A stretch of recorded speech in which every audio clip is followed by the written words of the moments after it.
Hello, నేను miss రావు.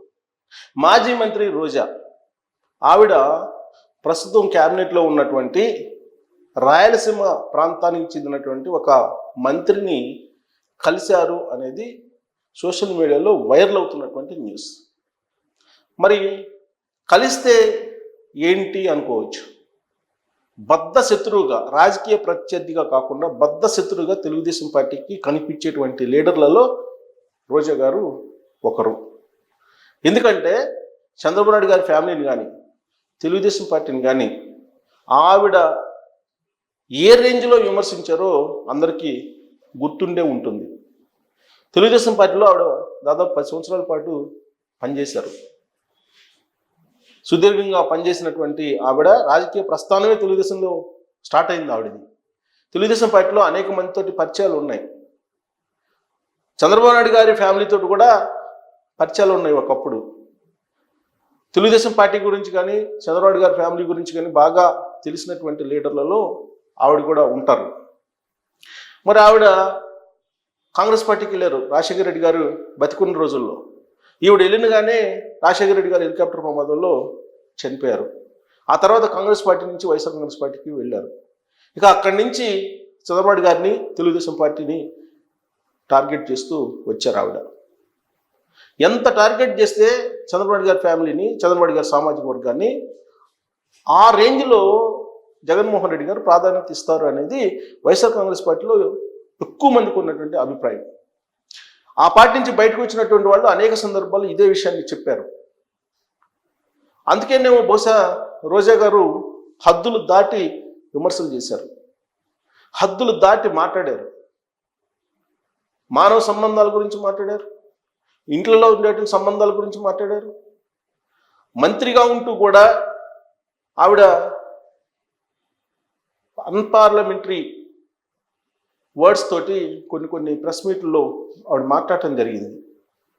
మరి ఆవిడ్ని తెలుగుదేశం పార్టీలో ఉండేటువంటి ప్రస్తుత మంత్రి ఎందుకు ఆహ్వానించారు, ఎందుకు ఆవిడతోటి మాట్లాడారు అనేది ఒక పెద్ద చర్చ తెలుగుదేశం పార్టీలోనే జరుగుతుంది. అలాగే సోషల్ మీడియాలో వైరల్ అవుతుంది న్యూస్. మరి ఎందుకు కలిసి ఉంటారని అంటే వెరీ సింపుల్. ఆవిడ మీద అనేక రకాల ఆరోపణలు ఉన్నాయి. ఆవిడ మీద విచారణకు ఆదేశిస్తుంది ఈ ప్రభుత్వం అనేటువంటిది గత కొంతకాలంగా వినిపిస్తుంది. ఆడుదాం ఆంధ్రాలో 119 కోట్ల రూపాయలు అక్రమాలు జరిగాయని చెప్పి శాప్ చైర్మన్ రవినాయుడు చెప్తూ ఉన్నారు. విచారణ ఖచ్చితంగా వేస్తాం ఆవిడ మీద అని చెప్పి వారం క్రితం చెప్పారు. సీన్ కట్ చేస్తే క్యాబినెట్లో ఉండేటువంటి రాయలసీమకు సంబంధించినట్టు ఒక మంత్రి దగ్గర ఆవిడ కూర్చున్నారు. మరి దానికి ఏం సంకేతం ఆ భేటీ కారణంగానంటే రాబోయేటువంటి రోజుల్లో ఎంక్వైరీ ఉండదు. బట్ ఆవిడకి సంబంధించినటువంటి విచారణ లేదంటే ఆరోపణల మీద విచారణకి ఆదేశించడానికి తయారు చేసినటువంటి ఫైల్స్ ఏవైతే ఉన్నాయో అవి ఒక ఐఏఎస్ దగ్గర ఉండిపోయాయని చెప్పి తెలుస్తుంది.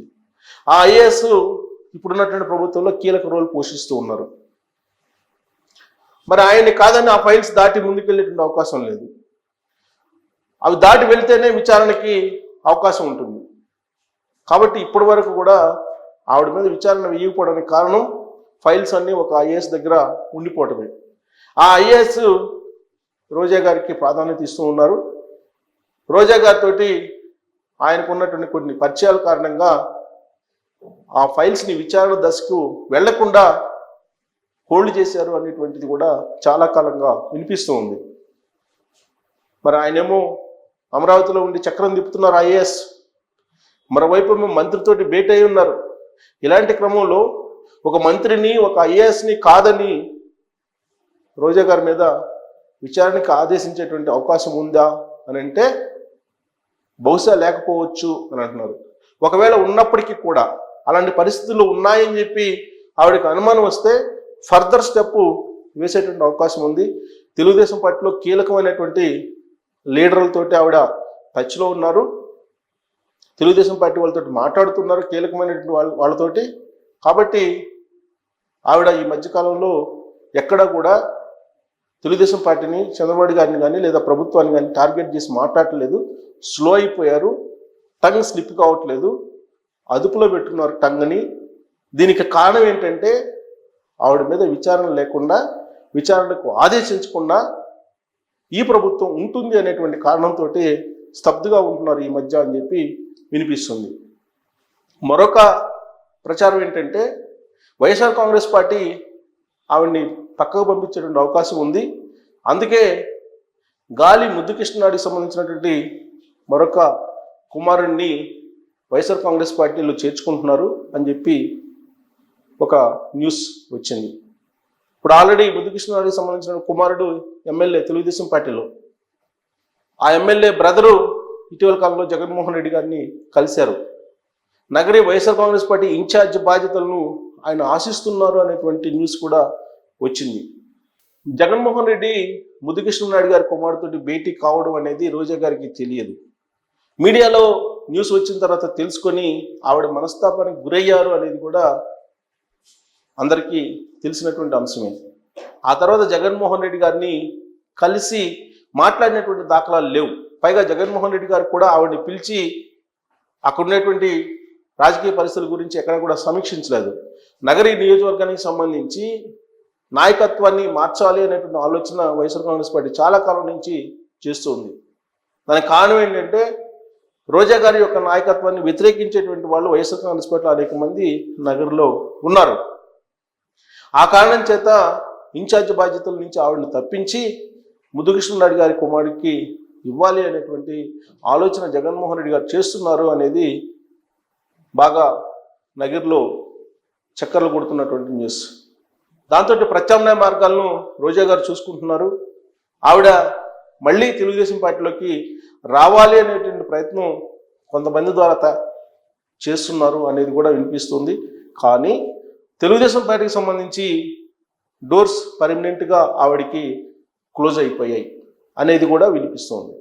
మరి ఇప్పుడు ప్రత్యామ్నాయం ఏంటి అంటే బీజేపీ వైపు కూడా చూస్తున్నారు. ఆవిడ బీజేపీలో చేరడానికి కూడా ప్రయత్నం చేస్తున్నారు అనేది కూడా వినిపిస్తుంది. ఇవన్నీ కూడా పొలిటికల్ సర్కిల్స్లో వస్తున్నటువంటి రకరకాల ఊహాగానాలు. దీనికి కారణం ఏంటంటే తెలుగుదేశం పార్టీ ప్రతిపక్షంలో ఉన్నప్పుడు నగర్లో జరిగినటువంటి అవినీతి అక్రమాల గురించి ఒక ఛార్జ్ షీట్ వేశారు. ఆ ఛార్జ్ షీట్ని ప్రూవ్ చేయాల్సిన బాధ్యత కూడా ఇప్పుడున్నటువంటి ప్రభుత్వం మీద ఉంది. ఒకవేళ విచారణకు కూడా ఆదేశించకపోతే ఆ ఛార్జ్ షీట్ అంతా ఫేక్ అనేది ప్రజలు అనుకుంటారు. కాబట్టి విచారణకైనా ఆదేశించేటువంటి అవకాశం ఉంది. వన్స్ విచారణకు ఆదేశిస్తే సిఐడి విచారణ లేదా సిట్ విచారణ లేదంటే ఏసీబీ విచారణ దేనికో దానికి విచారణకు కనుక ఆదేశిస్తే రోజా గారు అటెండ్ కావాలి. దానికి ఆవిడ సిద్ధంగా లేరు.